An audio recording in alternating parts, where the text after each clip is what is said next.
Et à tous sur le live spécial 7 Gecko, comment vas-tu? Original Barlow sur une mission détendue. Détendu, voilà. Détendu. Bon bah c'est bien, ça fait plaisir de savoir que t'es détendu. Je me sens. Et toi, la télé elle peut se taire aussi. Hein. Ah c'était toi, d'accord. Bah alors non, je sais pas, c'est l'équipe, ils sont pas contents là. Qu'est-ce qui vous arrive? Ils ont peur, ils ont la frousse. C'est ça. C'est des pétochards. Mais ça c'est l'effet tatouage, lunettes Beba. Ah ouais. Et gros bras. C'est l'effet Bronson. Ouais, c'est forcément ça touche.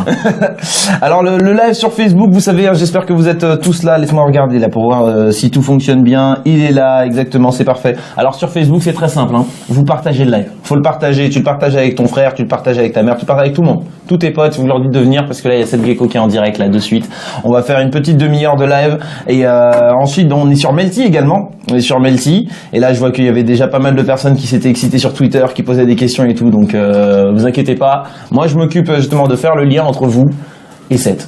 Donc ça risque d'être plutôt sympathique. Avant qu'on démarre, tranquillement, dis-moi toi, comment vas-tu? Comment ça se passe en ce moment? Eh ben écoute, ça va. On est rentré en France pour défendre l'album, la promo, tout ça. C'est mon 10e projet, 5e album. Celui, c'est la sortie qui se passe le mieux en fait. J'ai énormément de recul maintenant. Cool. C'est vrai que tu connais les rouages du milieu, le truc et tout. Donc j'ai plus autant d'attentes qu'avant, tu vois, de me dire, est-ce que ces questions existentielles de les chiffres de la première semaine, les disques d'or ou pas, etc., ça, maintenant je m'en tamponne complètement. D'accord. J'ai envie de faire kiffer l'auditeur. Et te faire kiffer aussi en même temps. Ouais, moi je me suis fait kiffer en réalisant le produit.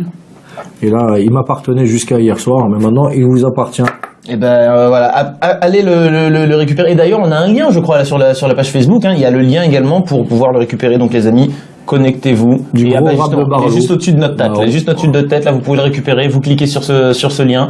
Et en plus, ça c'est ton nez, ça. Voilà, je suis en train de mettre le doigt dans le nez. Et non, en tout cas, c'est un super projet. Et moi, j'avais vraiment envie qu'on en discute parce que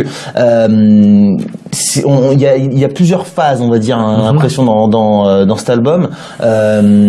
Et on arrive avec des passages, donc Titi Parisien. On retourne, j'ai l'impression, sur la base. Back in the days. Exactement. Retour aux fondamentaux. Sur, en plus, des clips qui sont tournés à New York. On a l'impression vraiment de retrouver une sorte de vibes d'Harlem, des sons East Coast. C'est Queens, c'est New York. Je te dis, là, l'album, il est basé sur le retour aux fondamentaux et voilà, le rap a émergé à New York. Donc voilà, c'était un peu la mecque du rappeur. Donc c'était normal pour toi d'aller là-bas pour tourner les clips, quoi. C'était normal, ouais, c'était une idée originale de faire quelque chose d'autre. Comme le morceau est un peu le petit frère de Titi Parisien, maître de cérémonie. Titi Parisien, moi comme les gens le savent, moi je vis en Thaïlande, les 8 mois sur 12. Donc j'étais revenu, un retour aux sources, un premier à Paris pour faire ce clip-là. D'accord. Avec le remix aussi avec Ousmane et Nekfeu. Et puis là, pour ce morceau qui est dans la continuité, qui est dans la même veine un petit peu, on va dire que Titi Parisien a ouvert les portes à ce nouvel album, tu vois. Et je pensais que, alors, un retour aux sources encore plus lointain. D'accord. C'est-à-dire à New York. Parce que la prod, elle me faisait penser à du rap new-yorkais d'époque et du rap mélodieux. Ouais, rap mélodieux, exactement. Après on en parlera parce que je pense qu'il y aura des questions sur ça, mais voilà, le rap d'époque était plus mélodique parce que dans les instrus il y avait du sample, etc. Alors à quoi tu joues? C'est mon téléphone là, je sais pas, il avait envie de parler. Lâchez vos téléphones. C'est ça, c'est le téléphone, il a envie de parler. C'est le diable. Ouais, enfin c'est le diable, c'est en même temps le moyen qui nous permet de communiquer avec les gens. Donc le comble de la diablesse, c'est d'avoir le paradis entre ses cuisses. Il faut le savoir. Finalement, tu vois, tu tires le diable par là que voilà. Je sais pas si je le fais moi. Non, mais ça nous coupe du monde. Moi, je suis dans un esprit de communication et tout. Et je suis aussi addict maintenant au téléphone. Normal. Par rapport au réseau pour essayer d'être en activité avec tout le monde. Quand même, ce qu'on fait là, d'être sur Twitter, en Snap, répondre à tout le monde et tout. Et je me sens que des fois, je me coupe des moments de vie importants, tu vois. On est tous à table, on se parle pas. On est à l'affût du dernier tweet, de combien de likes, etc. et tout. Et c'est pour ça que je te dis que c'est un peu l'enfer. Et tes enfants, c'est un peu le cancer de l'être humain. Tes enfants, tu vas les élever dans quelle idée par rapport justement aux nouvelles technologies? C'est trop tard. Les petites, elles savent déjà surfer à peine à 2 ans. Elles savent comment aller sur YouTube, regarder Papi Finger. Voilà. Donc du coup, elles sont déjà dedans, quoi. Ouais. Je donne pas l'exemple en tout cas. Ah ouais. Ouais. Donc, papa est toujours sur le téléphone, c'est mort. En même temps, ça fait partie de ton activité, donc voilà. C'est normal. Moi, je critique la malbouffe tout le temps et je suis en train de bouffer des bons becs. Je viens de manger un grec. Donc et un grec juste avant. Ouais. Non, bah oui, bon, écoute, non, mais la malbouffe, parfois, ça a du bon, faut dire la vérité quelque part. Alors, justement, tu parlais du Queens. Alors, pourquoi ne pas avoir fait un feat avec un mec du Twins? C'est Zaytoven qui te pose la question. Parce que l'artiste du Queens que j'aimais bien, moi, c'était Prodigy de Mobb Deep. C'est Prodigy de Mobb Deep. Bon, même si je préférais ce qu'il faisait à l'époque parce que, voilà, j'étais plus, il sortait plus de projets, etc. Mais voilà, payer $10 000 ou $5 000 à un Américain qui sait même pas ce que tu racontes et tout. Il s'intéresse peut-être un minimum, il demande une traduction peut-être, non? Ouais, il demande la traduction du montant du chèque, quoi. Tu m'étonnes. Ils cherchent pas à savoir ce que tu chantes et tout. Ils sont pas impliqués, en fait. Quand les petits Frenchies ils viennent pour faire des featuring, c'est comme ils le font c'est pas par un esprit artistique, ils le font pour un esprit financier. Donc je préfère, moi, faire des feats avec mes petits potes français et faire des morceaux, voilà, pour les Français. D'accord. Alors justement, j'aimerais que tu m'expliques un peu comment est comment se passe le processus de création chez toi. Eh ben, écoute, souvent c'est dans l'avion, moi, que ça me frappe, tu vois. D'accord. Quand en fait, c'est le moment où je suis coupé de tout. Il n'y a pas de téléphone d'ailleurs. Alors là, le téléphone me sert uniquement dans les notes, même si je préférais le contact du papier et du stylo. Ouais. Tu vois, et tu sentais que tu étais un écrivain, égriter, raturer, réécrire, passer un coup de gomme, réécrire et tout ça. C'est l'avion. Voilà, les longs trajets, ça me permet de divaguer en fait. Et je me pose là, j'arrive pas à trouver le sommeil, je suis dans une phase hybride entre l'envie de dormir et tout. Et tac, j'ai un mot, je trouve un mot. Et ça vient d'un mot en fait souvent, ou d'une expression, ou d'une marque de vêtements que je vais voir sur quelqu'un, ou une dame d'une certaine origine qui va passer, qui va parler à son mari, qui va dire bonjour. La dernière fois, j'étais comme ça, je faisais une escale à Kuala Lumpur, et j'entendais, ils ont donné un papier pour dire comment on dit les mots pour apprendre les petits mots de la politesse de tous les jours, tu sais, bonjour, etc. et tout. Et je vois. Mon pote qui est avec moi, quand il reçoit le papier, il dit déjà un mot pour dire merci. Il dit terima kasih. D'accord. Et moi je lui dis makasih, c'est aussi un mot en zaïrois qui veut dire fort. Makasih, tu vois, après le mot il me fait. Après je l'ai placé dans un texte. Voilà. D'accord, ok. Tu vois, c'est comme ça, c'est le mot. Après je brode autour en fait, tu vois. Et puis j'essaie de trouver une phrase sensée avec terima kasih. Pourquoi je dirais merci en malaisien? Donc j'essaie de trouver un sens à cette première phrase là. Et après j'essaie de trouver les mots tout en AACI, AAFI, AAI, tu vois, et après je continue. Il y a un vrai processus de création. Non, mais en fait, ça fait plaisir de se dire que y a encore des rappeurs qui se cassent vraiment la tête sur les mots, sur les sonorités, sur les trucs. Quelque chose qui manque parfois. En fait, c'est pas ça. C'est pas on manque de rappeurs qui se cassent la tête sur l'écriture, c'est qu'on manque d'auditeurs qui se cassent la tête sur décortiquer les lyrics. Ouais. Et là, le problème. D'accord. Je vois ce que tu veux dire. Alors, les gens, ils s'arrêtent sur la dernière syllabe. Ils entendent que, des fois, sur ce que je fais moi, ils entendent que le mot beat, cul, chat, ils l'extraient. C'est vulgaire. Ouais. Ils vont pas se plonger dans le côté littéraire de la chose. Et qui sont des mots de tous les jours, finalement.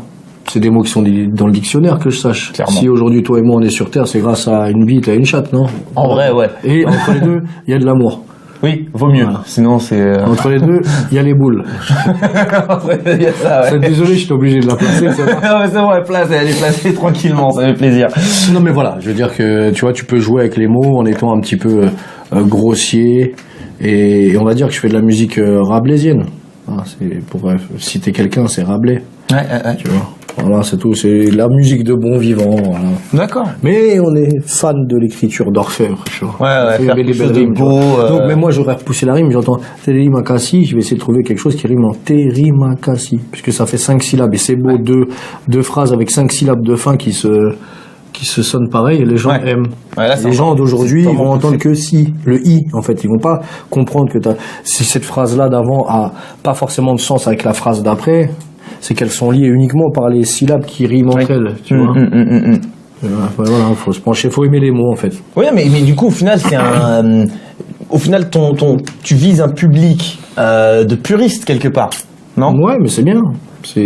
Dans puriste, c'est pur, c'est de la musique pure à l'état brut. Ouais. C'est le nectar. Exactement. Bah oui, c'est bien. Non, mais c'est carrément bien, c'est bien parce que ça fait kiffer et puis ça éduque aussi quelque part. Ouais, c'est ça, c'est ludique de fou. À chaque fois que je sors une phrase, t'essayes de remonter combien de syllabes en arrière. En fait, il avait fait rimer ça, tu vois. D'accord. Ok, c'est cool, c'est génial. En tout cas, c'est quelque chose qu'on retrouve avec justement. Je t'avais entendu sur une interview, tu disais que aujourd'hui avec la trap, que le rap actuel c'était vachement trapisé, on va dire, et que il y avait plus trop de mélodies. Ouais, c'est ça, parce que les instrus sont minimalistes, en fait. Ouais. Parce qu'ils utilisent de moins en moins de samples. Donc c'est devenu à la portée de tout le monde. Avant, c'était dur de trouver le bon sample que personne n'a trouvé, la boucle par excellence, de mettre un beat dessus, de toucher la musique avec la MPC. Aujourd'hui, tout c'est numérisé. Les mecs créent des instrus et connaissent rien à la musique, ils n'ont pas fait de solfège, ils ont des petits ordinateurs, des logiciels. Ils font des touches comme ça pas forcément de mélodie. Après, il y a aussi des logiciels qui trafiquent un peu la voix, qui au final, tout le monde a la même voix, tu sais même pas c'est tel ou tel artiste, parce que ils sont durs, ceux qui arrivent à se différencier des autres.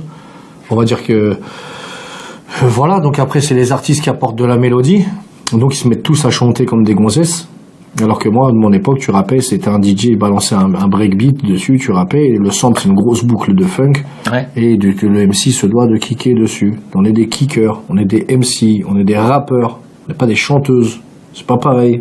Il y a des chanteurs aussi, les chanteurs ça existe. Ouais, il n'y a pas que chanteuses et rappeurs. Ouais, mais le chanteur ne doit pas se prétendre rappeur. Ou les gens, quand ils chantent, ils doivent pas dire ouais, mais ils rappent. Ouais, je vois ce que tu veux dire. Tu vois ce que je veux dire ou pas? Donc pour toi, ça peut pas être possible de faire les deux? Si, chanteur-rappeur? Si, c'est bien, mais moi je pense aux États-Unis, il y a Chris Brown par exemple. Tu vois, Chris Brown, il chante mais bien. C'est pas un grand, c'est bien, il a une grosse carrière de fou en R&B, il est au top niveau. Chris Brown, il a tout, il a le personnage, tout, il a le succès qu'il mérite et tout. Mais c'est pas un fin lyriciste, c'est pas un fin rappeur, c'est pas Currency. On est loin de Jay-Z ou de Nas. Et Jay-Z, tu l'as entendu chanter? Non. Nas, tu l'as déjà entendu chanter? Clairement non. Pas. Biggie, tu l'as déjà entendu chanter? Non. J'espère pas. Tupac, tu l'as déjà entendu chanter? Non, c'est pas des chanteuses, tu vois. Ouais, non, je vois ce que tu veux dire. Je vois totalement ce que tu veux dire. Mais j'ai rien, ça apporte quelque chose. À la base, les rappeurs, ils faisaient intervenir des chanteuses. Donc on avait des featuring comme Method Man avec Mary J. Blige. Où t'avais LL Cool J qui rappait avec, je sais plus quel groupe, les Boyz II Men. Oui. Voilà. C'est ça. Ouais, avec les Boyz II Men. Là, c'est Hail Over, par exemple, le morceau. Mobb Deep, le premier jour où ils avaient fait un feat c'était avec le groupe 112, qui s'appelait Hail Love, donc les artistes, ils faisaient intervenir des chanteurs.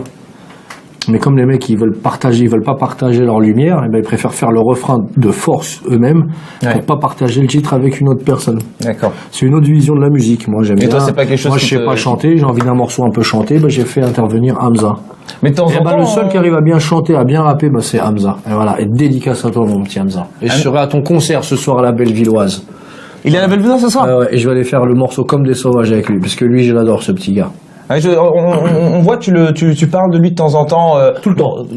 Oui, tout le temps. Tout le temps. C'est vraiment, c'est comment comment la rencontre elle s'est faite, qu'est-ce qui s'est passé? Vraiment la magie du net. Et oui, c'est tout, je lui dis. Ah ben comme quoi, tu vois, ce petit truc-là, c'est pas si mauvais.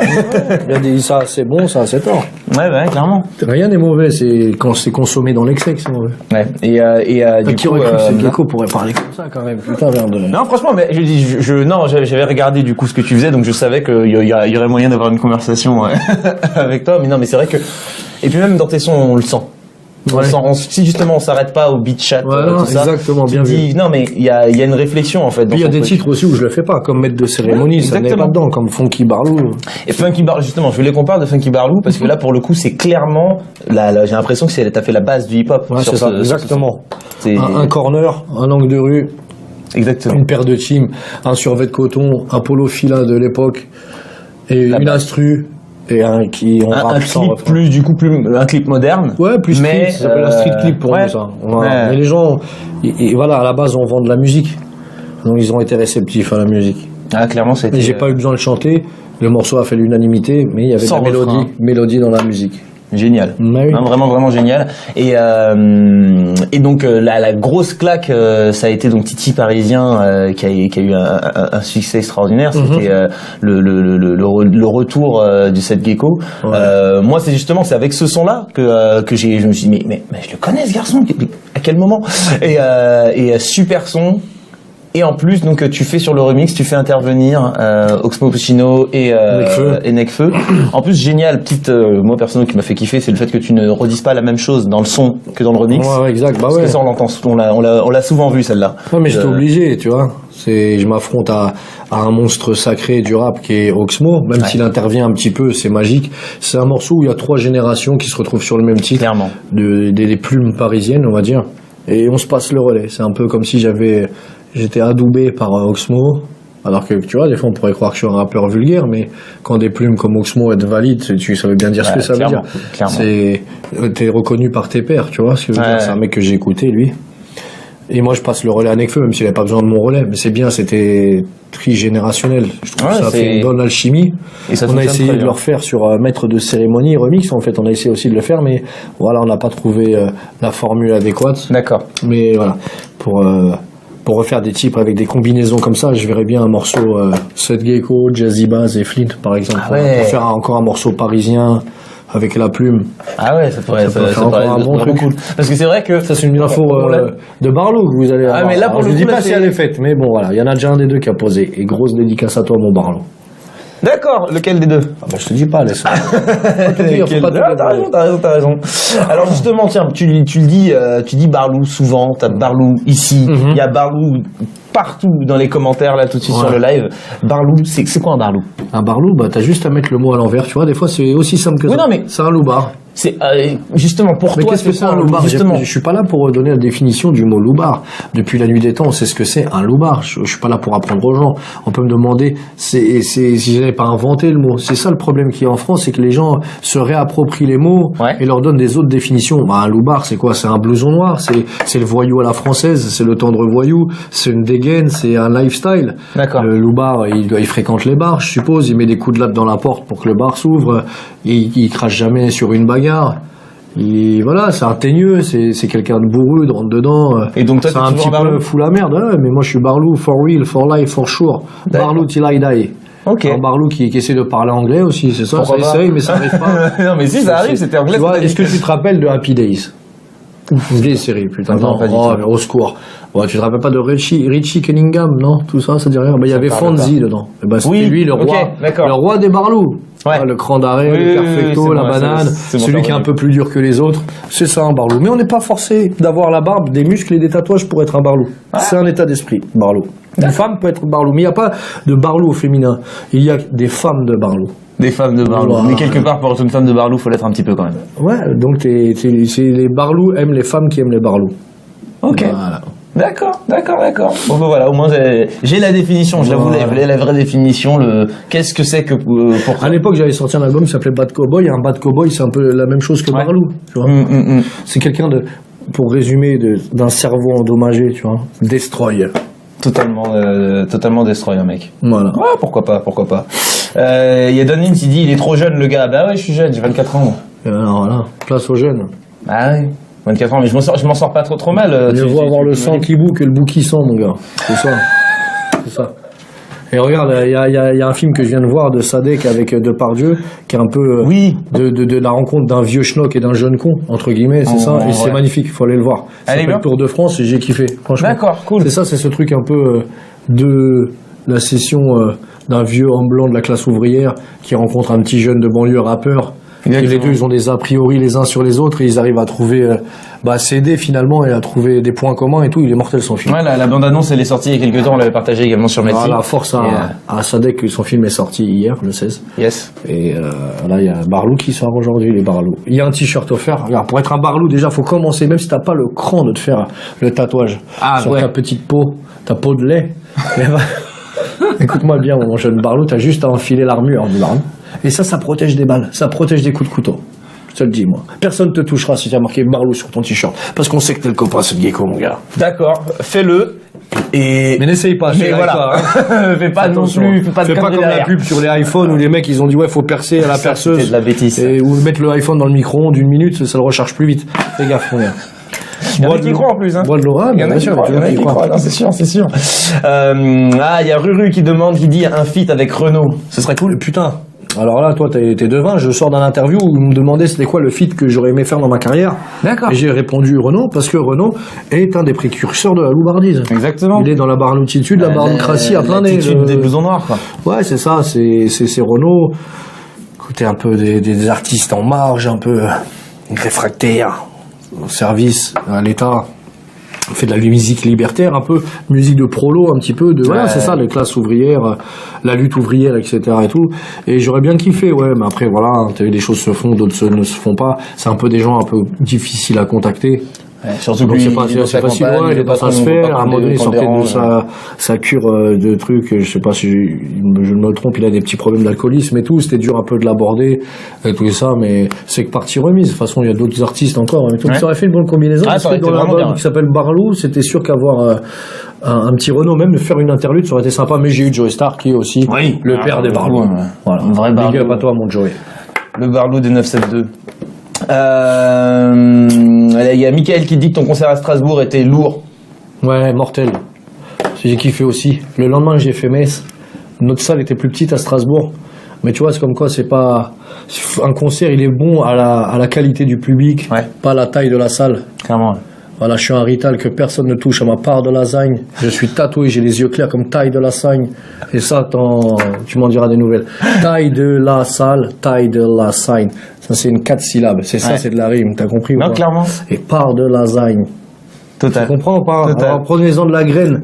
Au lieu de faire rimer des mots en et, en ou, comme chou, hibou, genou sont des objets qu'on peut jeter contre vous. Ça, c'est le rap d'aujourd'hui, frérot. Alors, attends, les mecs, retournez à vos cartables, à vos stylos et à vos fondamentaux. Et voilà. On vous donne un petit cours de rattrapage avec maître de cérémonie et l'album Barlou. Il est trop versatile. Non, pour le coup, non, franchement, je kiffe. Et alors, justement, t'es le maître des punchlines, le professeur des punchlines. Comment on fait une bonne punchline? C'est inné, bah, savoir le sens de la formule, je sais pas, moi, c'est comme ça. Tu sais, quand t'as un mec rigolo dans ton quartier qui a le sens de la vanne. En fait, même, tu sais, un bon vanneur, il en sort des punchlines. Tout ça, c'est une phrase qui laisse personne indifférent, tu vois. C'est une phrase qui marque, tu vois. C'est ça, une punchline, en fait. C'est pas, tout le monde peut en faire un. Mais après, il faut savoir l'amener. Ouais. Tu peux trouver ton jeu de mots qui fonctionne, que tu dis qui fait gaulerie tes potes, mais quand tu la mets dans le rap, une bonne punchline, elle doit être bien mise dans un couplet, tu vois. D'accord. Ça peut être, si, une punchline, elle fonctionne quand tu la mets en fin de couplet. Ouais, en fin de 16. Voilà, à la fin du 16, tu la sors, on aère l'instru, le DJ fait un cut, on appelle ça. Exactement. Il fait un break, et ça laisse place à la phrase. Et tu sais, c'est l'interprétation, c'est aussi, il y a des mecs qui écrivent bien, qui ont des punchlines, mais tu vois, ils ont du mal à l'amener. Des fois, ça fonctionne pas. Et c'est comme comment on dit ça là, qu'est-ce qu'ils font les spectacles, les one man show là, le stand-up, voilà.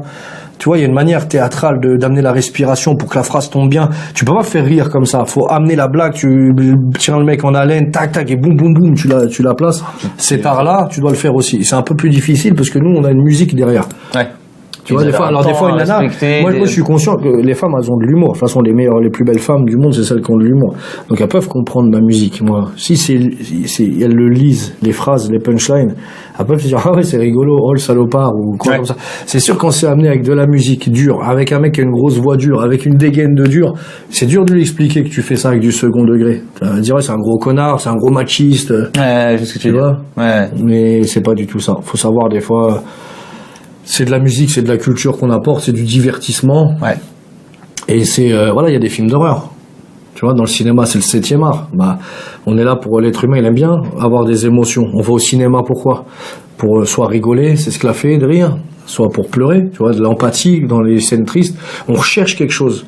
Bah, moi, j'essaye de faire ça. Tu vois, outrer, choquer, des fois, provoquer l'auditeur, le faire rire. Ouais. Le faire se remettre en question, lui dire le salopard comment il a fait pour faire rimer autant de mots les uns derrière les autres, etc., etc. C'est une recherche artistique, ce n'est que de l'art, tu vois. L'art, ça s'explique pas, ça s'admire. Et du coup, est-ce que toi, tes textes, c'est donc fiction ou vécu? C'est les deux. La fiction, moi, elle est plus dans la dégaine où je me prends un peu pour un chasseur de vampires ou un chasseur de zombies. Ouais. Je suis un peu Negan. Avec sa batte de baseball, mais qui écrase des mouches, quoi, finalement. Je vais taper sur personne, tu vois ce que je veux dire.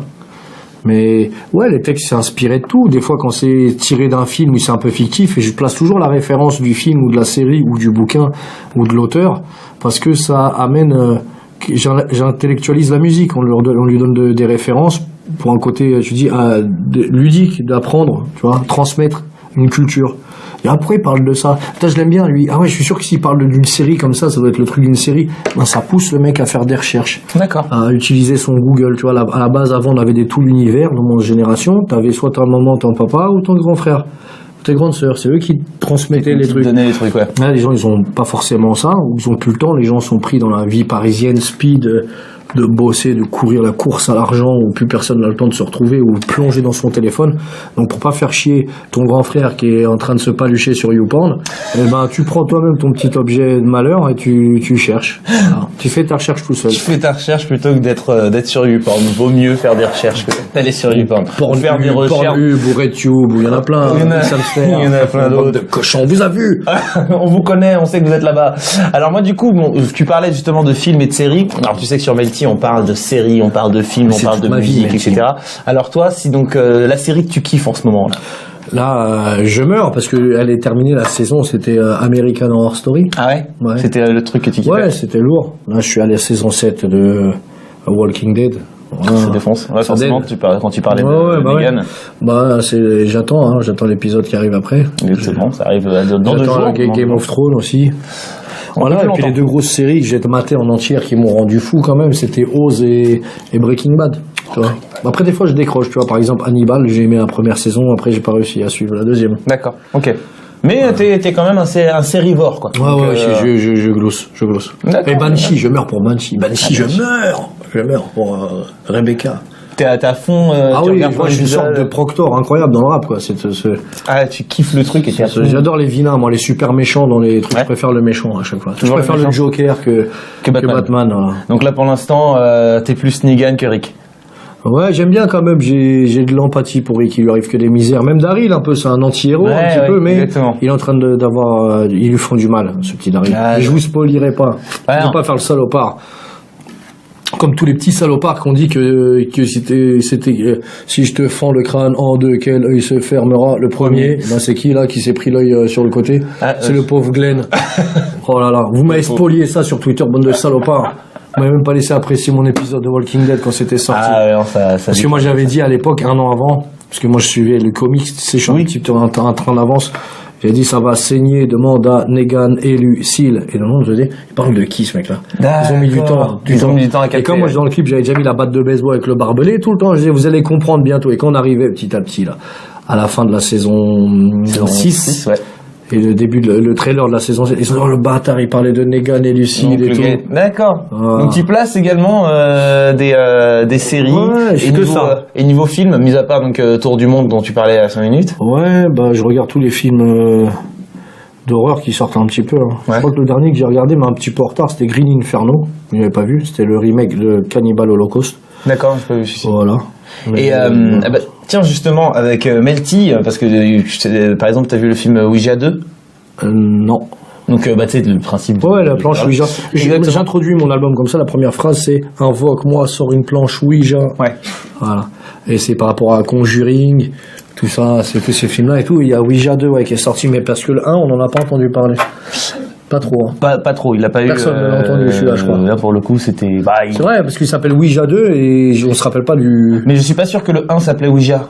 D'accord. Je crois que je sais plus. Mais enfin, j'ai un petit doute. Mais par contre, il y a un truc qui est assez intéressant, c'est qu'avec Melty, il y a eu un programme là qui a été fait il y a pas très longtemps qui s'appelle Snap Horror Story. Mm-hmm. Donc c'est 4 talents du web et qui font partie de la pépinière de talents de Melty. Je te coupe, un gros film de fou, allez voir, c'est Green Room. Voilà, sur un film d'horreur hardcore. C'est comme si des punks qui sont l'opposé des skins à l'époque, qui se retrouvent à chanter dans un concert où en fait le public est skin et les chanteurs sont skin. Ils se retrouvent un peu là perdus. Ils ont fait ça pour une poignée de dollars ou de livres, ou je sais plus où ça se passe. Et ils sont dans les loges, ils assistent au groupe d'avant qui tue une fan. Okay. Donc ils se retrouvent enfermés dans une pièce, dans les locaux, les backstage de mecs de concert. Donc moi j'ai pu faire me projeter parce que c'est un et en même temps c'est sorti un petit peu en même temps que le massacre du Bataclan. D'accord. Tu vois, quand c'était sorti le film, il mettait mal un peu parce que les gens étaient bloqués un peu aussi dans les loges et les backstage et tout. Et après tous les gens veulent les tuer.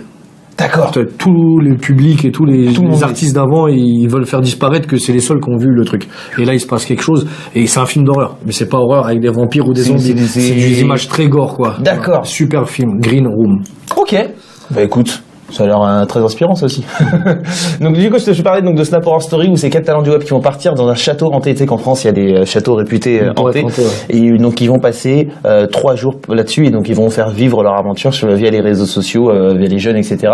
Et je me demandais, donc toi justement qui aimes ça, Snap Horror, American Story, etc. Est-ce que toi, tu te sentirais de partir pendant 2 jours dans un château? J'y crois, moi, un peu, ces trucs occultes, un peu, tu vois. Ouais. Et j'aurais pas envie de sentir justement ce vent glacial d'une présence ou d'un ectoplasme ou de quelque chose comme ça. Ouais, ce serait pas. Je suis pas à la recherche de ces sensations fortes là. Je préfère aller dans un truc comme il y a un musée sur Paris comme ça où les gens se font peur un peu là. Exactement. Ouais.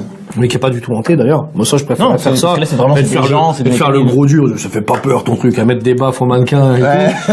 Mais aller faire le kéké dans une vraie maison hantée ça va pour le coup c'est un peu plus. Il y a rien qui peut tuer un fantôme. Même les poings tu peux rien lui faire. Tu peux rien faire. Tu peux rien faire du tout. Tu peux être. Je peux pas me battre avec ces mecs là. Je pense que tu gagneras pas au final. C'est pas ça. Il y aurait pas trop d'intérêt. Non mais et donc du coup sinon autre chose. J'ai vu également que tu vas te lancer. Tu vas tourner dans un film bientôt aussi. Ouais, il y a un plan qui est tombé là, je l'attendais depuis longtemps ce plan-là, mais tant mieux, il arrive au moment où je suis à l'apogée de ma transformation, ma métamorphose et tout. C'est un film de Xavier Duringer, qui a déjà tout fait les films sur la Thaïlande, les meilleurs. Ouais. Ce qui, moi, des films qui m'ont fait aimer la Thaïlande et que j'ai toujours cité, pris des phrases du film, des samples, réutilisé les acteurs du film qui étaient Lady Bar 1 et Lady Bar 2. D'accord. Et aussi un film sur la boxe thaï avec un boxeur connu qui s'appelait Dida, c'était lui qui avait fait le film. Ok. Et moi j'étais fan de leur projet, de tout ce qu'ils ont fait et tout. Et puis à force de voir que je faisais beaucoup de clins d'œil à ces films et tout, bah il a dû dire c'est qui ce petit artiste qui est amoureux de la Thaïlande comme ça et tout. Donc après il s'est intéressé à moi. Il est fasciné par la Thaïlande aussi, par la langue, par les plats, par les autochtones, etc. Donc il a voulu me rencontrer. Il m'a dit voilà, de toute façon je fais un film encore, un peu dans l'esprit des séries comme Braco ou Pigalle qu'il y a eu sur Canal un peu. Ouais.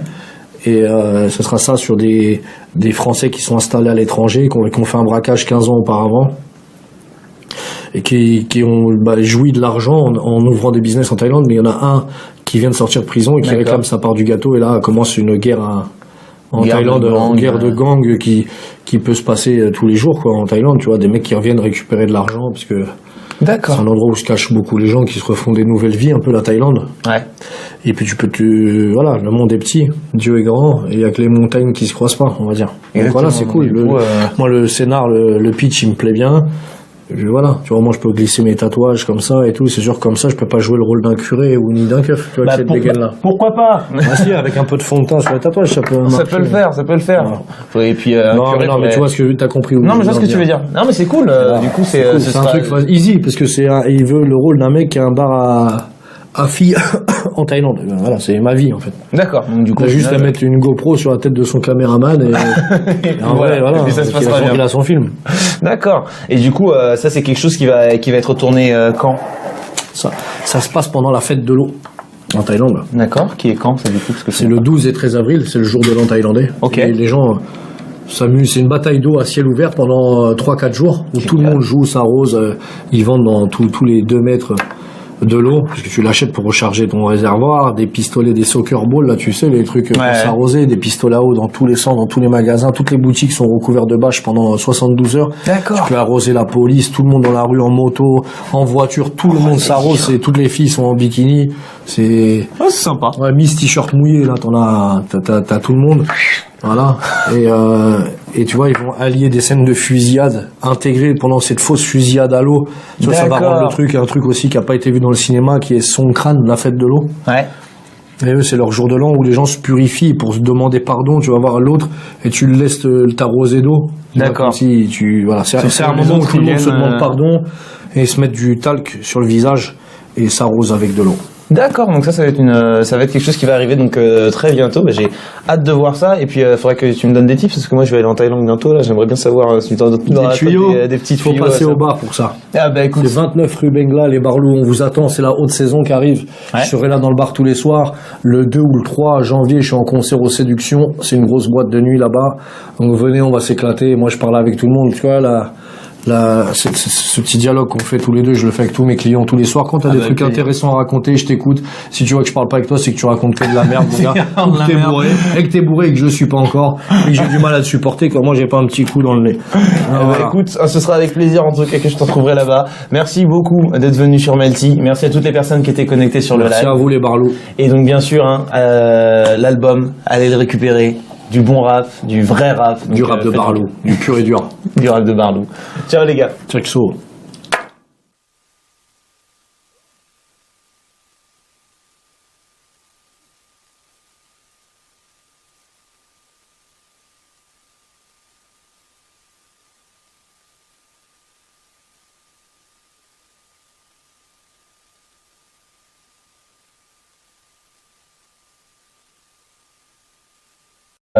Aujourd'hui avec la trap, c'était, enfin que le rap actuel c'était vachement trapisé on va dire, et que il y avait plus trop de mélodies. Ouais, c'est ça, parce que les instrus sont minimalistes en fait. Ouais. Parce qu'ils utilisent de moins en moins de samples.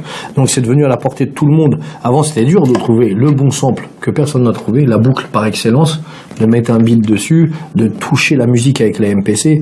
Aujourd'hui, tout est devenu, tout s'est numérisé. Les mecs créent des instrus et connaissent rien à la musique, ils n'ont pas fait de solfège, ils ont des petits ordinateurs, des logiciels. Ils font des et voilà, ils font des touches comme ça pas forcément de mélodie. Après, il y a aussi des logiciels qui trafiquent un peu la voix, qui au final tout le monde a la même voix, tu sais même pas c'est tel ou tel artiste parce que ils sont durs ceux qui arrivent à se différencier des autres. On va dire que voilà, donc après c'est les artistes qui apportent de la mélodie, donc ils se mettent tous à chanter comme des gonzesses. Alors que moi, de mon époque, tu rappais, c'était un DJ, il balançait un breakbeat dessus, tu rappais, et le sample, c'est une grosse boucle de funk, et le MC se doit de kicker dessus. On est des kickers, on est des MC, on est des rappeurs, on n'est pas des chanteuses. C'est pas pareil. Il y a des chanteurs aussi, les chanteurs ça existe. Ouais, il n'y a pas que chanteuses et rappeurs. Ouais, mais le chanteur ne doit pas se prétendre rappeur. Ou les gens, quand ils chantent, ils doivent pas dire, ouais, mais ils rappent. Ouais, je vois ce que tu veux dire. Tu vois ce que je veux dire ou pas? Donc pour toi, ça peut pas être possible de faire les deux? Si, chanteur-rappeur? Si, c'est bien, mais moi je pense aux États-Unis, il y a Chris Brown par exemple. Tu vois, Chris Brown, il chante mais bien. C'est pas un grand, c'est bien, il a une grosse carrière de fou en R&B, il est au top niveau. Chris Brown, il a tout, il a le personnage, tout, il a le succès qu'il mérite et tout. Mais c'est pas un fin lyriciste, c'est pas un fin rappeur, c'est pas Currency. On est loin de Jay-Z ou de Nas. Et Jay-Z, tu l'as entendu chanter? Non. Nas, tu l'as déjà entendu chanter? Clairement non. pas. Biggie, tu l'as déjà entendu chanter? Non. J'espère pas. Tupac, tu l'as déjà entendu chanter? Non, c'est pas des chanteuses, tu vois. Ouais, non, je vois ce que tu veux dire. Je vois totalement ce que tu veux dire. Mais j'ai rien, ça apporte quelque chose. À la base, les rappeurs, ils faisaient intervenir des chanteuses. Donc on avait des featuring comme Method Man avec Mary J. Blige. Où t'avais LL Cool J qui rappait avec, je sais plus quel groupe, les Boyz II Men. Oui. Voilà. C'est ça. Ouais, avec les Boyz II Men. Là, c'est Hey Lover, par exemple, le morceau. Mobb Deep, le premier jour où ils avaient fait un feat c'était avec le groupe 112, il s'appelait Hey Love, donc les artistes, ils faisaient intervenir des chanteurs.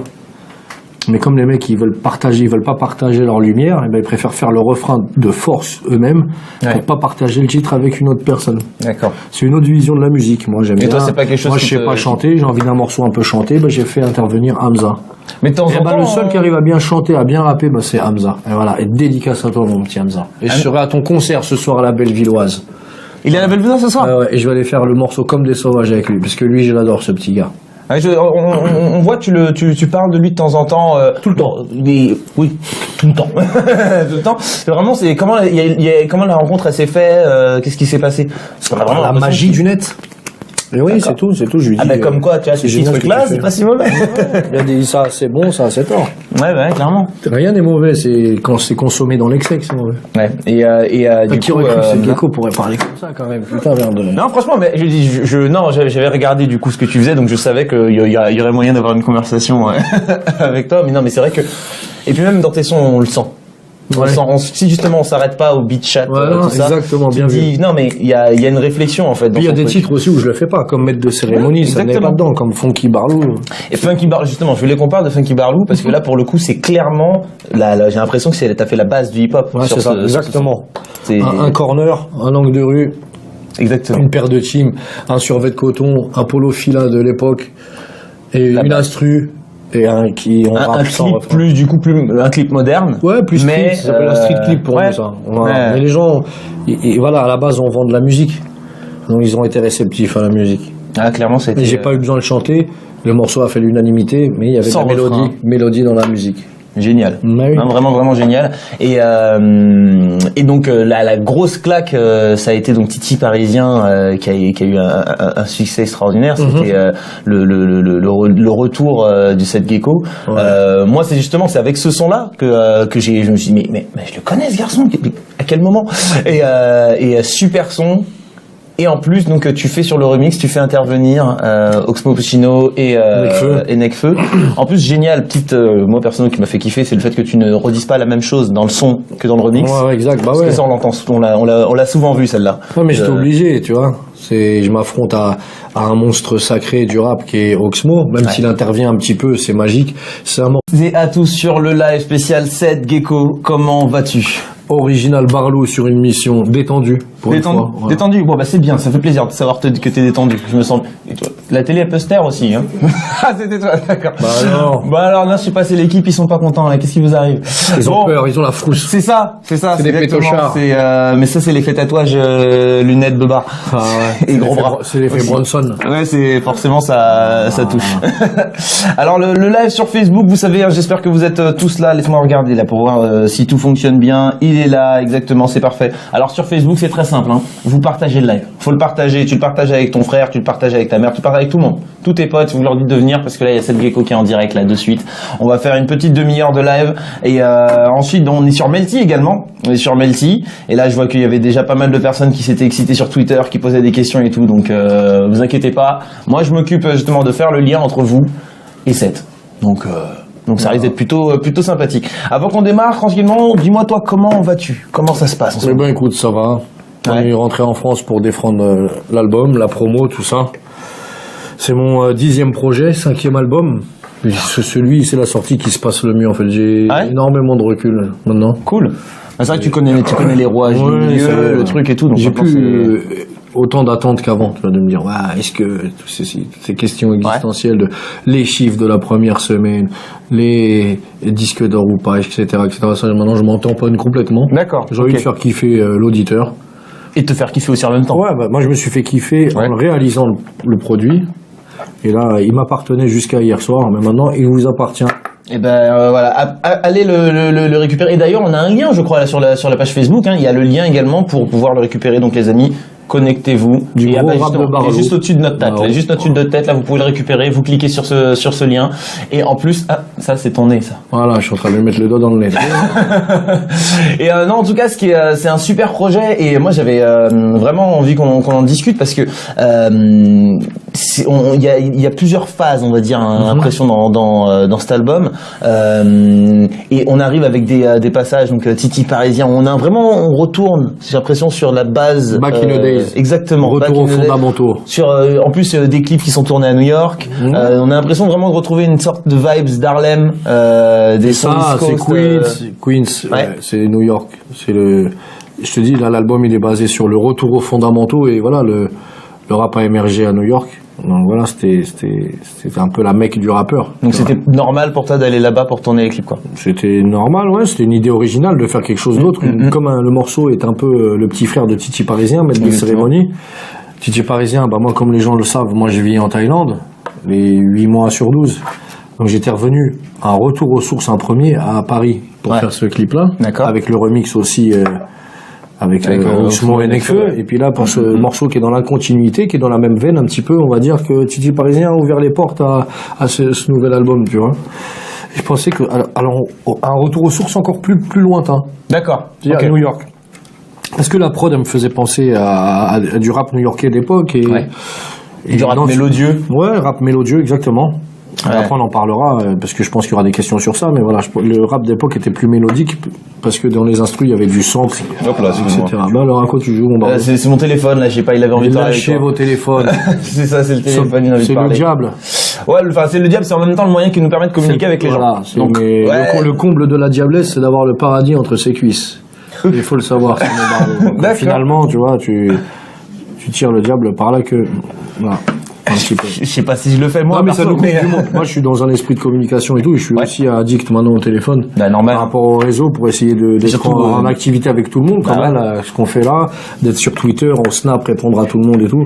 Et je me sens que des fois, je me coupe des moments de vie importants, tu vois. On est tous à table, on se parle pas. On est à l'affût du dernier tweet, de combien de likes, etc. et tout. Et c'est pour ça que je te dis que c'est un peu l'enfer. Et tes C'est enfants, un peu le cancer de l'être humain. Tes enfants, tu vas les élever dans quelle idée par rapport justement aux nouvelles technologies? C'est trop tard. Les petites, elles savent déjà surfer à peine à 2 ans. Elles savent comment aller sur YouTube, regarder Papi Finger. Voilà. Donc du coup, elles sont déjà dedans, quoi. Ouais. Ah, ouais, je donne pas l'exemple en tout cas. Ah ouais. Ouais. Papa est toujours sur le téléphone, c'est mort. Mais en même temps, ça fait partie de ton activité, donc Voilà. c'est normal. Moi, je critique la malbouffe tout le temps et je suis en train de bouffer des bons becs. Ils viennent manger un grec. Donc, Et un grec juste avant. Ouais. Non, bah. Où il y a 3 générations qui se retrouvent sur le même titre. Clairement. Des plumes parisiennes, on va dire. Et on se passe le relais. C'est un peu comme si j'étais adoubé par Oxmo. Alors que, tu vois, des fois, on pourrait croire que je suis un rappeur vulgaire, mais quand des plumes comme Oxmo être valides, ça veut bien dire ce que ça veut dire. Clairement. T'es reconnu par tes pairs, tu vois ce que je veux dire. C'est un mec que j'ai écouté, lui. Et moi, je passe le relais à Nekfeu, même s'il n'avait pas besoin de mon relais. Mais c'est bien, c'était trigénérationnel. Je trouve que ça a fait une bonne alchimie. Et ça on a essayé de le refaire sur Maître de cérémonie, remix, en fait. On a essayé aussi de le faire, mais voilà, on n'a pas trouvé la formule adéquate. D'accord. Mais voilà, pour refaire des types avec des combinaisons comme ça, je verrais bien un morceau Seth Gecko, Jazzy Bass et Flint, par exemple. Ah ouais. Pour faire encore un morceau parisien avec la plume. Ah ouais, ça pourrait faire un bon truc. Cool. Parce que c'est vrai que... Ça, c'est une info de Barlou que vous allez avoir. Ah, mais là, pour alors, le je dis coup, pas là, si elle est faite, mais bon, voilà, il y en a déjà un des deux qui a posé. Et grosse dédicace à toi, mon Barlou. D'accord, lequel des deux? Ah bah, je te dis pas, laisse. T'as raison. Alors justement, tiens, tu dis Barlou souvent, t'as Barlou ici, il y a Barlou partout dans les commentaires là tout de suite sur le live. Barlou, c'est quoi un Barlou? Un Barlou, bah t'as juste à mettre le mot à l'envers, tu vois, des fois c'est aussi simple que ça. Non, mais c'est un loupard. C'est justement pour mais toi. qu'est-ce que c'est un loupard? Justement, je suis pas là pour donner la définition du mot loupard. Depuis la nuit des temps, on sait ce que c'est un loupard. Je suis pas là pour apprendre aux gens. On peut me demander si je n'avais pas inventé le mot. C'est ça le problème qu'il y a en France, c'est que les gens se réapproprient les mots et leur donnent des autres définitions. Bah, un loupard, c'est quoi? C'est un blouson noir. C'est le voyou à la française. C'est le tendre voyou. C'est une dégaine. C'est un lifestyle. D'accord. Le loupard, il fréquente les bars, je suppose. Il met des coups de latte dans la porte pour que le bar s'ouvre. Il crache jamais sur une bagarre. Voilà, c'est un teigneux, c'est quelqu'un de bourru, de rentre dedans. Et donc toi, c'est un petit peu fou la merde. Ouais, mais moi je suis Barlou, for real, for life, for sure. Barlou till I die. Ok. Un Barlou qui essaie de parler anglais aussi, c'est ça. Ça essaye, mais ça arrive pas. Non, mais si ça arrive, c'était anglais. Est-ce que tu te rappelles de Happy Days? Une vieille série, putain. Non, pas du tout. Mais au secours. Ouais, tu te rappelles pas de Richie Cunningham, non? Tout ça, ça dit rien. Bah, il y avait Fonzie dedans. Et bah, c'était lui, le roi des Barlous. Ouais. Le cran d'arrêt, le perfecto, la banane, celui qui est un peu plus dur que les autres. C'est ça un Barlou. Mais on n'est pas forcé d'avoir la barbe, des muscles et des tatouages pour être un Barlou. C'est un état d'esprit, Barlou. Une femme peut être Barlou, mais il n'y a pas de Barlou au féminin. Il y a des femmes de Barlou. Des femmes de Barlou. Voilà. Mais quelque part, pour être une femme de Barlou, faut l'être un petit peu quand même. Ouais, donc les Barlous aiment les femmes qui aiment les Barlous. Ok. Voilà. D'accord. Bon, ben voilà, au moins j'ai la définition, je l'avoue, la vraie définition, qu'est-ce que c'est que pour... À l'époque, j'avais sorti un album qui s'appelait Bad Cowboy, et un Bad Cowboy, c'est un peu la même chose que Barlou, tu vois. C'est quelqu'un pour résumer, d'un cerveau endommagé, tu vois, destroy. Totalement destroy, un mec. Voilà. Ouais, pourquoi pas. Il y a Don Lynn qui dit, il est trop jeune, le gars. Bah ouais, je suis jeune, j'ai 24 ans. Alors voilà, place aux jeunes. Ah ouais. 24 ans, mais je m'en sors pas trop mal. Mieux vaut avoir le sang qui bout que le bout qui sent, mon gars. C'est ça. C'est ça. Et regarde, il y a un film que je viens de voir de Sadek avec Depardieu, qui est un peu de la rencontre d'un vieux schnock et d'un jeune con, entre guillemets, c'est ça. Et c'est magnifique, il faut aller le voir. C'est le Tour de France et j'ai kiffé, franchement. D'accord, cool. C'est ça, c'est ce truc un peu de la session d'un vieux homme blanc de la classe ouvrière qui rencontre un petit jeune de banlieue rappeur. Et les deux, ils ont des a priori les uns sur les autres et ils arrivent à trouver, s'aider finalement et à trouver des points communs et tout. Il est mortel son film. Ouais, la bande-annonce, elle est sortie il y a quelques temps, on l'avait partagé également sur Messi. Voilà, force à Sadek que son film est sorti hier, le 16. Yes. Et là, il y a Barlou qui sort aujourd'hui, les Barlous. Il y a un t-shirt offert. Regarde, pour être un Barlou, déjà, faut commencer, même si t'as pas le cran de te faire le tatouage sur ta petite peau, ta peau de lait. Écoute-moi bien, mon jeune Barlou, t'as juste à enfiler l'armure du Barlou. Et ça protège des balles, ça protège des coups de couteau. Je te le dis, moi. Personne te touchera si tu as marqué Barlou sur ton t-shirt. Parce qu'on sait que t'es le copain de Gecko, mon gars. D'accord, fais-le. Mais n'essaye pas, Mais voilà. Fais pas non plus, fais pas de Fais pas comme derrière. la pub sur les iPhones où les mecs ils ont dit ouais faut percer à la Ça, perceuse. c'était de la bêtise. Ou mettre le iPhone dans le micro-ondes d'une minute, ça le recharge plus vite. Fais gaffe, mon gars. Il y en a qui croient en plus, hein. Bois de l'aura, Il y en a bien qui sûr, croient, il y en a qui croient. Non, c'est sûr, c'est sûr. Il y a Ruru qui demande, qui dit un feat avec Renaud. Ce serait cool. Putain. Alors là, toi, t'es devin. Je sors d'un interview où il me demandait c'était quoi le feat que j'aurais aimé faire dans ma carrière. D'accord. Et j'ai répondu Renaud parce que Renaud est un des précurseurs de la loubardise. Exactement. Il est dans la barloutitude, la barloucratie à plein nez. L'attitude des blousons noirs, quoi. Ouais, c'est ça, c'est Renaud. Écoutez, un peu des artistes en marge, un peu réfractaires au service à l'État. On fait de la musique libertaire un peu. Ah oui, bon, écoute, non, mais la malbouffe, parfois, ça a du bon, faut dire la vérité quelque part. Alors, justement, tu parlais du Queens. Alors, pourquoi ne pas avoir fait un feat avec un mec du Queens? C'est Zaytoven qui te pose la question. Parce que l'artiste du Queens que j'aimais bien, moi, c'était Prodigy de Mobb Deep. C'est Prodigy de Mobb Deep. Bon, même si je préférais ce qu'il faisait à l'époque parce que, voilà, j'étais plus, il sortait plus de projets, etc. Mais voilà, payer $10 000 ou $5 000 à un Américain qui sait même pas ce que tu racontes et tout. Il s'intéresse peut-être un minimum, il demande une traduction peut-être, non? Ouais, il demande la traduction du montant du chèque, quoi. Tu m'étonnes. Ils cherchent pas à savoir ce que tu chantes et tout. Ils sont pas impliqués, Ouais, en fait. ok. Quand les petits Frenchies ils viennent pour faire des featuring, c'est comme ils le font pas. C'est pas par un esprit artistique, ils le font pour un esprit financier. D'accord. Donc je préfère, moi, faire des feats avec mes petits potes français et faire des morceaux, voilà, pour les Français. D'accord.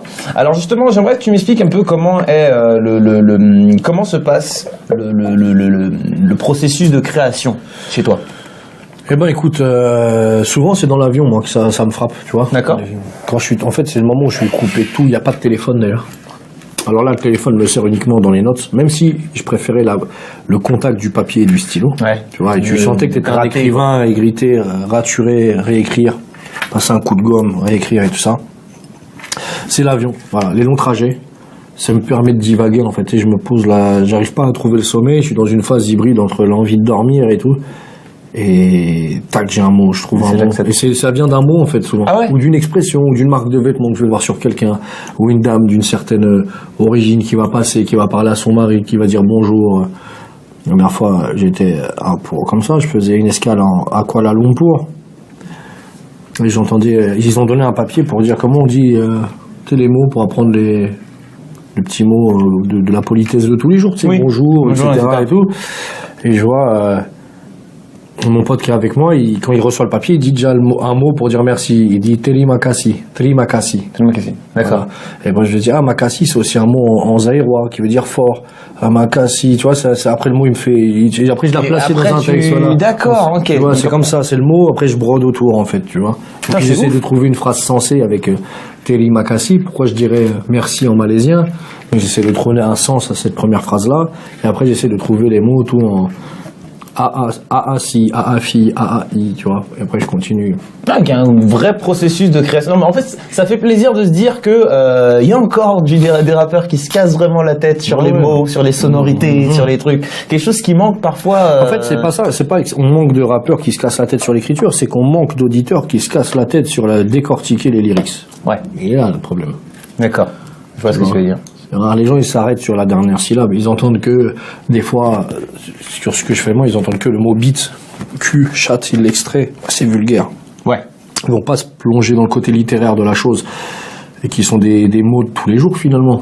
C'est des mots qui sont dans le dictionnaire, que je sache. Clairement. Si aujourd'hui, toi et moi, on est sur Terre, c'est grâce à une bite, à une chatte, non? En vrai, ouais. Et entre les deux, il y a de l'amour. Oui, vaut mieux. Voilà. Sinon, c'est. Entre les deux, il y a les boules. Il y a ça, ouais. Désolé, je suis obligé de la placer. Non, mais c'est bon, elle est placée tranquillement, ça fait plaisir. Non, mais voilà, je veux dire que, tu vois, tu peux jouer avec les mots en étant un petit peu grossier. Et on va dire que je fais de la musique rabelaisienne. Ah, c'est pour citer quelqu'un, c'est Rabelais. Ouais. Tu vois. Voilà, c'est tout. C'est la musique de bon vivant. Voilà. D'accord. Mais on est fan de l'écriture d'orfèvre, tu vois. Ouais, On fait faire des quelque chose belles de rimes, tu beau, vois. Donc, même moi, j'aurais repoussé la rime, j'entends Terimakasi, je vais essayer de trouver quelque chose qui rime en Terimakasi. Puisque ça fait 5 syllabes. Et c'est beau, deux phrases avec 5 syllabes de fin qui qui se sonnent pareil, les gens aiment. Ouais, là, les gens d'aujourd'hui, ils vont entendre que si, le i, en fait. Ils vont pas comprendre que si cette phrase-là d'avant a pas forcément de sens avec la phrase d'après, c'est qu'elles sont liées uniquement par les syllabes qui riment entre elles, tu vois. Voilà, faut se pencher, faut aimer les mots, en fait. Oui, mais du coup, au final, au final, tu vises un public de puristes quelque part, non? Ouais, mais c'est bien. En puriste, c'est pur, c'est de la musique pure à l'état brut. Ouais. C'est le nectar. Exactement. Bah oui, c'est bien. Non, mais c'est carrément bien, c'est bien parce que ça fait kiffer et puis ça éduque aussi quelque part. C'est ludique de fou. À chaque fois que je sors une phrase, t'essayes de monter combien de syllabes en arrière. Ah, en fait, il avait fait rimer ça, tu vois. D'accord. Ok. C'est cool. C'est génial. En tout cas, c'est quelque chose qu'on retrouve avec justement. Je t'avais entendu sur une interview, tu disais que musique de prolo un petit peu voilà, c'est ça, les classes ouvrières, la lutte ouvrière, etc. et tout. Et j'aurais bien kiffé, ouais. Mais après, voilà, t'as vu, des choses se font, d'autres ne se font pas. C'est un peu des gens un peu difficiles à contacter. Ouais, surtout que c'est pas facile, il est pas à se faire. À un moment donné, il sortait de sa cure de trucs, je sais pas si je me trompe, il a des petits problèmes d'alcoolisme et tout, c'était dur un peu de l'aborder, tout ça, mais c'est que partie remise. De toute façon, il y a d'autres artistes encore. Et tout, ça aurait fait une bonne combinaison. Parce que dans l'album qui s'appelle Barlou, c'était sûr qu'avoir un petit Renault, même de faire une interlude, ça aurait été sympa, mais j'ai eu Joey Starr qui est aussi le père des Barlou. Voilà, un vrai Barlou. Big up à toi, mon Joey. Le Barlou des 972. Il y a Michael qui dit que ton concert à Strasbourg était lourd. Ouais, mortel. J'ai kiffé aussi. Le lendemain, j'ai fait Metz. Notre salle était plus petite à Strasbourg. Mais tu vois, c'est comme quoi, c'est pas. Un concert, il est bon à la qualité du public, pas à la taille de la salle. Clairement. Voilà, je suis un rital que personne ne touche à ma part de lasagne. Je suis tatoué, j'ai les yeux clairs comme taille de lasagne. Et ça, tu m'en diras des nouvelles. Taille de la salle, taille de lasagne. Ça, c'est une 4 syllabes. C'est ça, c'est de la rime. T'as compris ou pas? Non, clairement. Et part de lasagne. Total. Tu comprends ou pas? Total. Alors, prenez-en de la graine. Je vais te faire rimer des mots en et, en ou, comme chou, hibou, genoux sont des objets qu'on peut jeter contre vous. Ça, c'est le rap d'aujourd'hui, frérot. Alors, attends, les mecs, retournez à vos cartables, à vos stylos et à vos fondamentaux. Et voilà, on vous donne un petit cours de rattrapage avec maître de cérémonie et l'album Barlou. Il est fort versatile. Non, pour le coup, non, franchement, je kiffe. Et alors, justement, t'es le maître des punchlines, le professeur des punchlines. Comment on fait une bonne punchline? C'est inné, savoir le sens de la formule, je sais pas, moi, c'est comme ça. Tu sais, quand t'as un mec rigolo dans ton quartier qui a le sens de la vanne. En fait, même, tu sais, un bon vanneur, il en sort des punchlines. Tout ça, c'est une phrase qui laisse personne indifférent, tu vois. C'est une phrase qui marque, tu vois. C'est ça, une punchline, en fait. C'est pas, tout le monde peut en faire un. Mais après, il faut savoir l'amener. Ouais. Tu peux trouver ton jeu de mots qui fonctionne, que tu dis qui fait gaulerie tes potes, mais quand tu la mets dans le rap, une bonne punchline, elle doit être bien mise dans un couplet, tu vois. D'accord. Ça peut être, une punchline, elle fonctionne quand tu la mets en fin de couplet. Ouais, en fin de 16. Voilà, à la fin du 16, tu la sors, on aère l'instru, le DJ fait un cut, on appelle ça. Exactement. Il fait un break, et ça laisse place à la phrase. Et tu sais, c'est l'interprétation, c'est aussi, il y a des mecs qui écrivent bien, qui ont des punchlines, mais tu vois, ils ont du mal à l'amener. Des fois, ça fonctionne pas. Et c'est comme dans le, c'est comment on dit ça là, qu'est-ce qu'ils font les spectacles, les one man show là, le stand-up, voilà. Tu vois, il y a une manière théâtrale d'amener la respiration pour que la phrase tombe bien. Tu peux pas faire rire comme ça. Faut amener la blague, tu tiens le mec en haleine, tac tac et boum boum boum, tu la places. Cet art là, tu dois le faire aussi. C'est un peu plus difficile parce que nous on a une musique derrière. Ouais. Tu vois, des fois, une nana, moi, je suis conscient que les femmes, elles ont de l'humour. De toute façon, les plus belles femmes du monde, c'est celles qui ont de l'humour. Donc, elles peuvent comprendre ma musique, moi. Si elles le lisent, les phrases, les punchlines, elles peuvent se dire, ah ouais, c'est rigolo, oh, le salopard, ou quoi comme ça. C'est sûr, quand c'est amené avec de la musique dure, avec un mec qui a une grosse voix dure, avec une dégaine de dur, c'est dur de lui expliquer que tu fais ça avec du second degré. Tu vas dire, ouais, c'est un gros connard, c'est un gros machiste. Ouais, c'est ce que tu vois. Ouais. Mais c'est pas du tout ça. Faut savoir, des fois, c'est de la musique, c'est de la culture qu'on apporte, c'est du divertissement. Ouais. Et c'est, voilà, il y a des films d'horreur. Tu vois, dans le cinéma, c'est le 7e art. On est là pour l'être humain, il aime bien avoir des émotions. On va au cinéma pourquoi? Pour soit rigoler, s'esclaffer de rire, soit pour pleurer, tu vois, de l'empathie dans les scènes tristes. On recherche quelque chose. Moi, j'essaye de faire ça.